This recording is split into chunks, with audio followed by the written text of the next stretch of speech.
नमस्कार, मैं हूं पवन त्यागी।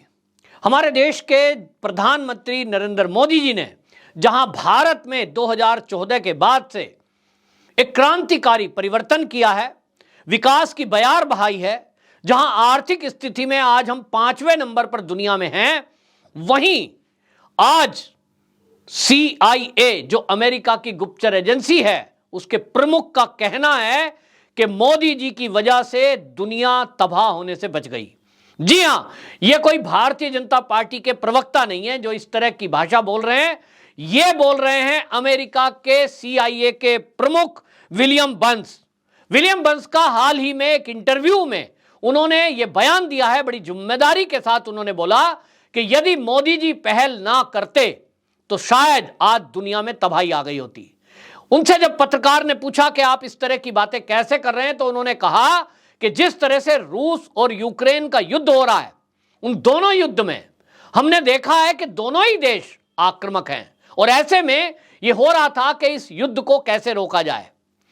लोगों ने अपने अपने तरह से प्रयास किए, दुनिया के कई देशों ने दोनों देशों को समझाने की बात की, लेकिन कोई इनको मनाने में सफल नहीं हुआ, खास तौर पे रूस को, क्योंकि रूस का कहना यह है कि यूक्रेन ने उनकी जमीन कब्जाई हुई है और वो अपनी जमीन को, अपने देश को वापस लेकर रहेंगे। UN ने तरह तरह की प्रतिबंध लगाए, धमकियां भी दी, लेकिन रूस अपने आप में एक शक्तिशाली देश है जिसको किसी की आवश्यकता नहीं है और इसीलिए UN के प्रतिबंध के बावजूद उसने इस युद्ध को जारी रखा। नौबत यहां तक आ गई कि रूस के जो राष्ट्रपति हैं उनको यह कहना पड़ा, व्लादिमीर पुतिन को यह तक कहना पड़ा कि अब हम जो भी हमारे पास संसाधन है उनको उपयोग करेंगे, लेकिन इस लड़ाई को अंजाम तक पहुंचाएंगे। उनका इशारा था परमाणु हथियारों को लेकर। और अब आप समझिए, यदि रूस परमाणु हथियारों का इस्तेमाल करता तो फिर उस बीच में अमेरिका भी कूदता, फिर उस बीच में चीन भी कूदता, फिर बाकी दुनिया के बाकी देश भी आते और वो ऐसी एक सिचुएशन बन गई कि विश्व युद्ध होना तय माना जा रहा था। ऐसे में जो CIA के चीफ हैं, उनका बयान है, उन्होंने कहा कि जब ये सब स्थिति चल रही थी तो जो यूक्रेन के राष्ट्रपति हैं व्लादिमीर जेलेंस्की, वो जेलेंस्की ने मोदी जी को बातचीत की कि भाई आप मध्यस्थता करिए और ये जो सिचुएशन बन गई है, इस सिचुएशन में और भयंकर स्थिति ना हो, इस पर आप मध्यस्थता करें। जेलेंस्की ने मोदी जी से बातचीत की और मोदी जी ने जेलेंस्की के इस फोन के बाद रूस के जो राष्ट्रपति हैं और मोदी जी के एक क्लोज मित्रों में माने जाते हैं व्लादिमीर पुतिन से बातचीत की और वो जो परमाणु अस्त्रों का प्रयोग होने ही जा रहा था उसको रोका गया। मोदी जी ने रूस के राष्ट्रपति पुतिन से व्यक्तिगत तौर पर यह आग्रह किया कि कृपया ये जो समय है ये युद्ध का नहीं है, फिर भी आपका युद्ध चल रहा है, लेकिन ऐसे में यह ध्यान रखा जाए कि परमाणु अस्त्रों का प्रयोग ना किया जाए। यदि क्योंकि ऐसा हुआ तो उससे भारी तबाही होगी और दोनों तरफ से होगी, फिर उसमें दुनिया के कई देश और भी आएंगे और इसलिए इस तबाही को रोका जाए। CIA के प्रमुख जो अमेरिका के हैं विलियम बर्न्स, वो कहते हैं कि मोदी जी की जो पुतिन से दोस्ती है और जो ट्विनिंग है, उसके कारण पुतिन ने मोदी जी की बात को माना और जो परमाणु हथियारों का इस्तेमाल होने ही जा रहा था वो होने से रुक गया। और इसीलिए वो कहते हैं कि ये हमारे पास पुख्ता जानकारी है कि मोदी जी के इस स्टेप से दुनिया तबाह होने से बच गई और इसीलिए आज दुनिया मोदी की मुरीद है। हमारे देश के विपक्षी दल भले ही कोई उनको कुछ कहता है, कोई उनको रावण से तुलना करता है, कोई कुछ कहता है, ये इनकी सोच दर्शाता है, लेकिन मोदी जी जिस कूटनीति, विदेश नीति के तरीके से चल रहे हैं उसका एक आप इसी से अंदाजा लगाइए कि दो देशों के बीच युद्ध हुआ तो रूस से जहां जहां सप्लाई होती है, यूक्रेन से जहां जहां जो जो चीजें सप्लाई होती है, वो सारी डिस्टर्ब होनी है और उसका प्रभाव पूरी दुनिया पे पड़ा। खाद्य तेल महंगे हो गए, पेट्रोलियम पदार्थ महंगे हो गए, मशीनरी महंगी हो गई और उस बीच में भी वो मोदी की एक कूटनीति थी कि उन्होंने जितनी निकटता रूस से थी उतने ही यूक्रेन से भी थी, और दोनों से वो निकटता अपनी टूटने नहीं दी।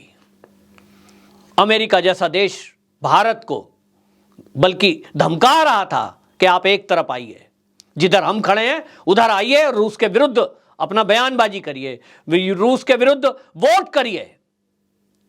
लेकिन भारत ने, मोदी ने अपनी कूटनीति से यह दिखा दिया कि नहीं, हमारा हित जिसमें है वो हम अपने फैसले खुद करेंगे, किसी के दबाव में नहीं आएंगे। और भारत की रणनीति मोदी ने तैयार की कि हम दोनों से समानता बनाएंगे, ना दूरी ना निकटता। इस युद्ध से हम अपनी दूरी बनाकर रखेंगे दोनों देशों से।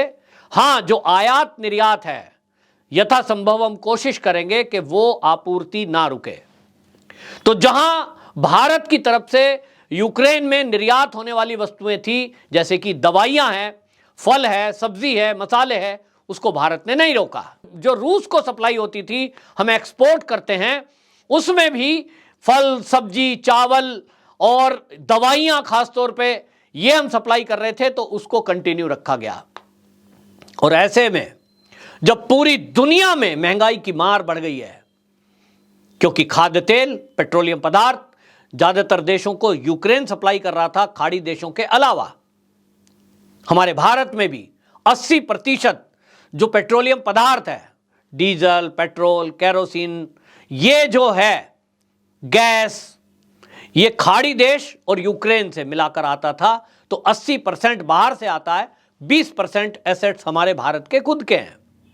और इस स्थिति में ये डिस्टरबेंस होना तय था कि जब 80% हमारा बाहर से आ रहा है, जिनके ऊपर हम निर्भर हैं, और वहां युद्ध हो गया तो क्या होगा। और इसलिए शुरू में पेट्रोलियम पदार्थों के रेट बढ़े, लेकिन जल्द ही मोदी ने यह समस्या का हल भी किया और रूस से डील करी, और रूस ने हमें सस्ती दर पर अपना घाटा सहते हुए पेट्रोलियम पदार्थों की सप्लाई की, जिसके कारण आपको बता दें कि रूस से सस्ता तेल आया और वो आज हमारी कुल आपूर्ति का 23% रूस दे रहा है।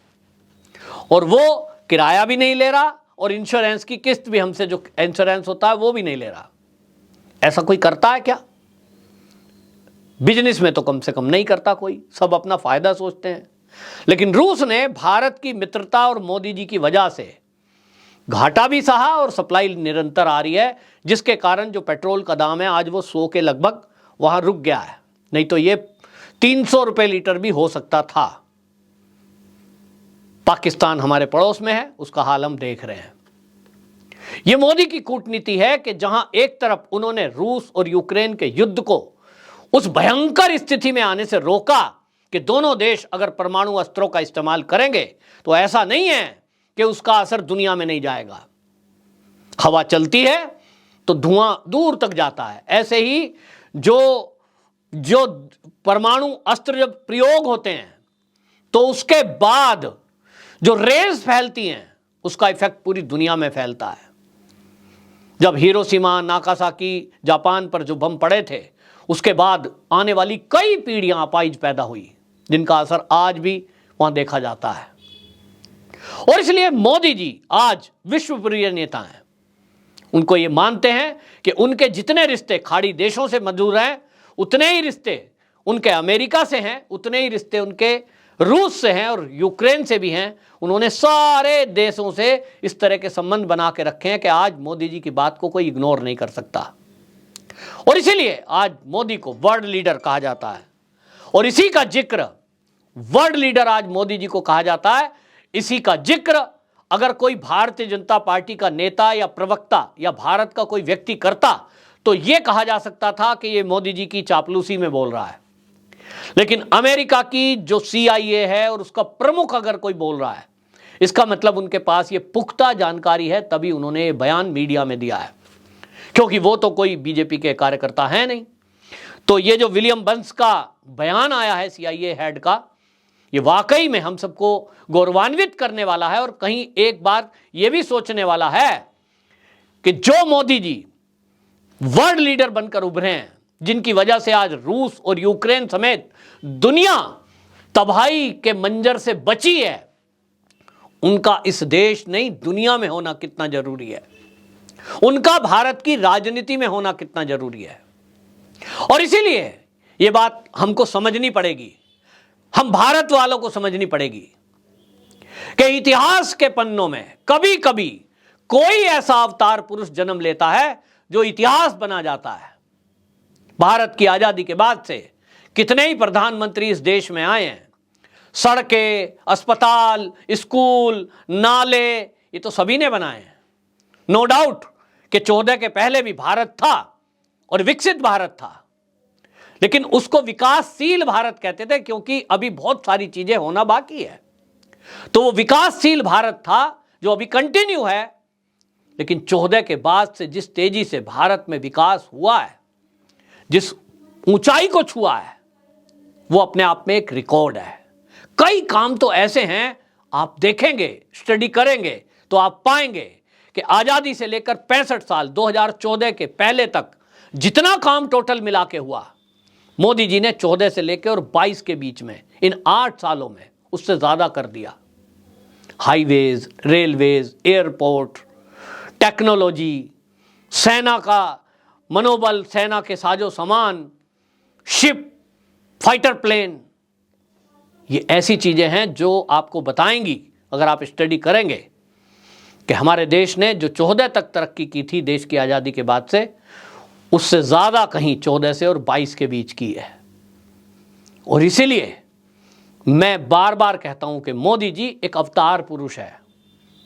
उनका सम्मान करें, उनका मान करें और उनका सहयोग करें।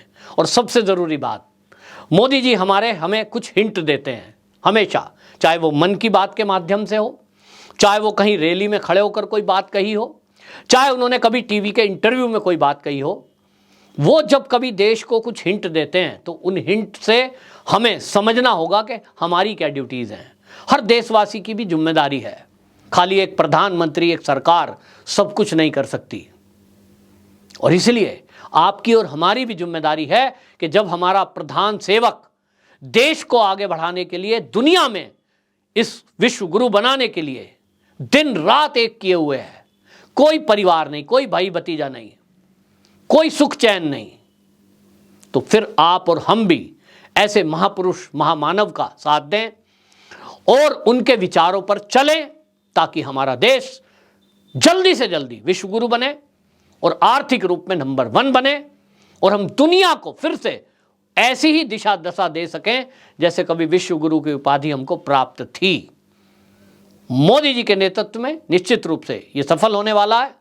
और आज मैं देख रहा हूं कि आज की युवा पीढ़ी, सनातन लोग, देशभक्त लोग जागृत हुए हैं। आज लोग जगे हैं, उनको पता लगा है कि अरे हमें तो हमारा इतिहास गलत पढ़ाया गया, हमें तो हमारी राजनीति के बारे में गलत बताया गया, केवल एक खानदान ऐसा महिमा मंडन किया गया, बस इसके अलावा किसी ने कुछ किया ही नहीं है। तब आज समझने की आवश्यकता है कि ऐसे लोग, उनको पहचानना कि जिन्होंने हमारे देश के साथ गद्दारी की, हमारे इतिहास को गलत पढ़ाया, हमको गलत भटकाया, ऐसे लोगों को पहचान कर उन्हें अलग थलग करना और मोदी जी के नेतृत्व में जो भारत, मोदी जी की विचारों का जो भारत मोदी जी बनाना चाहते हैं, उन विचारों के साथ चलना आपका हमारा कर्तव्य है। मेरी बात से अगर सहमत हैं तो इस वीडियो को भारत की हर जनता तक, युवा तक पहुंचाना आपका और मेरा फर्ज है। इस फर्ज को निभाइए। और जैसा मैंने कहा कि आज दुनिया ये मान रही है कि भारत में जो मोदी जी हैं वो उनके पास एक महामानव है। इस महामानव, इस अवतार पुरुष को पहचानते हुए उनका जितना हम चाहें उनके नेतृत्व में भारत को बनाने के लिए सहयोग उनसे ले सकते हैं। बस कंडीशन वही है कि आप और हम सब मिलकर उनका साथ दें। आप कितने मेरी बात से सहमत हैं, कमेंट बॉक्स में जरूर लिखें। वंदे मातरम।